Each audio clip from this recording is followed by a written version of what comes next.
नमस्कार शेतकरी बांधवांनो, कृषी मित्र विनय कोठावदे हे आपल्या यूट्यूब चॅनलमध्ये आपले स्वागत आहे। मी आता आहे आमच्या शेतात आणि हे बागे बघू शकता तुम्ही, हे आहे शेणखताचा ढीग। तर हा का टाकलेला आहे आपण काकांकडून जाणून घेणार आहोत। हे जे खत टाकलेलं आहे आपण शेणखत, आपण आता हे जे रान आपलं झालेलं आहे मोकळं है ना, बघू शकतो आपण। आता आपण कांदा काढलेला आहे आणि याचा आपल्याला काय काय फायदे होतात सांगा बरं। त्याचा फायदा म्हणजे ॲव्हरेज चांगलं येतं, हां, वजनदार माल येतो, हां, आणि वाढ खत कमी लागतं। बरं, बघू शकतो। आणि हे प्युअर यांचं गाय खत आहे बघा, बघू शकतो आपण। आणि मी तुम्हाला दाखवणार आहे ते कुठून भरलं जातं आणि कसं भरलं जातं ते पण। आता हे बघा, तुम्हाला दिसू असेल हे ट्रॅक्टर येत आहे। एक साधारण हा जो एक एकरीमध्ये साधारण किती टाकतात काका? चार, म्हणजे डिपेंड करतात तुमची इच्छा आहे किती टाकायची, किती जेवढं टाकलं तेवढं चांगलंच आहे सर्व। 4चा ॲव्हरेज घेतला आम्ही, 4। हा, आता आपण एकरी 4चा ॲव्हरेज घेतलेला आहे आणि असं आपलं 4 एकरमध्ये आपण अशा 16 ट्रॉल्या खत टाकणार आहे। ही आता आपली 9वी 10वी ट्रॉली येते, बघू शकतो आपण। हे बघा, 1 2 हे जे ढीग दिसतंय ना तुम्हाला, 3 4 असं थेट।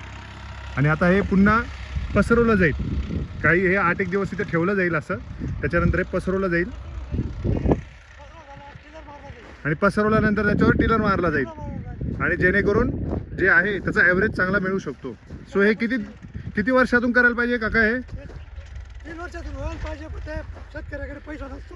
3 वर्षातून एकदा व्हायला पाहिजे, पण ते शेतकऱ्याकडे अडचणी येऊन जातात मध्ये। खरंय, त्याच्यामुळे प्रॉब्लेम येतात। आपणच किती वर्षांनी करतोय आता? हे आपलं आता जवळजवळ 7-8 वर्षांनी केलं बघा, 7-8 वर्षांनी आपण स्वतः हे करतोय आता। पण हे केलं गेलं पाहिजे 4 वर्षांनी 4 वर्षांनी किंवा 3 वर्षांनी केलं गेलं पाहिजे। तेव्हा जमिनीची कस जी आहे जात नाही।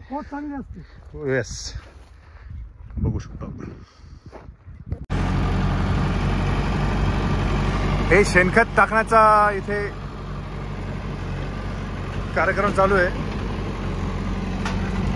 शेतकरी बांधव नेहमी शेणखत टाकत असतात एका काही विशिष्ट पिरियड नंतर। त्यांची जमीन जी आहे ती चांगली ठेवण्यासाठी आणि जमिनीचा स्तर सुधारतो। हे आहे काठियावाड, हे बघा।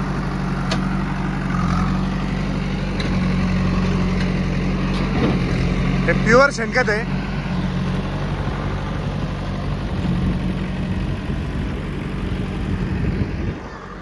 यांच्या गाई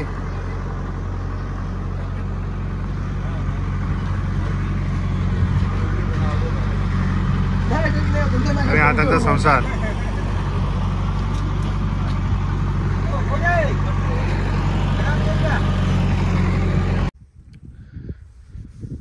सो शेतकरी बांधवांनो, अशा छोट्या छोट्या गोष्टी ज्या तुम्हाला माहितीच आहे ऑलरेडी, ॲक्च्युली यात काय मी नवीन विषय सांगत नाही आहे। तुम्ही माझ्यापेक्षा हुशार आणि सुज्ञ आहात ते मान्य करतो मी, पण या छोट्या छोट्या गोष्टी मी तुम्हाला माझ्या यूट्यूबच्या माध्यमातून, व्हिडिओच्या माध्यमातून तुमच्यासमोर आणाव्यात अशी माझी इच्छा होती, त्यामुळे मी आणतोय। मी आशा करतो तुम्हाला हा व्हिडिओ आवडला असेल। जर तुम्हाला हा व्हिडिओ आवडला असेल त्या व्हिडिओला लाईक करा, जास्तीत जास्त शेअर करा, माझ्या चॅनलला सबस्क्राईब करा आणि बेल आयकॉन जरूर प्रेस करा ज्यांनी अजूनपर्यंत सबस्क्राईब केलेलं नाही त्यांनी, सो जेणेकरून तुम्हाला नवीन नवीन व्हिडिओचे नोटिफिकेशन मिळतील। तोपर्यंत शेतकरी बांधवांना तुम्ही काळजी घ्या, स्वस्त राहा, मस्त राहा। तुमच्या कष्टाला हा दाम मिळायला पाहिजे यासाठी आपलं यूट्यूब चॅनल नक्कीच प्रयत्न करत राहील। आणि एक तुम्हाला गुड न्यूज देतो, आज आहे 5 मे। सरकारने कांदा निर्याती संदर्भात थोडेसे धोरण चेंज केलेले आहे, त्यामुळे आज भाव वाढलेला आहे आणि साधारण मिनिमम 1700-1800 ते 2200पर्यंत देखील आज भाव गेलेला होता ॲव्हरेज। ही एक चांगली न्यूज आहे। आशा करतो हा वाढता ट्रेंडच राहील। धन्यवाद, थँक्यू व्हेरी मच।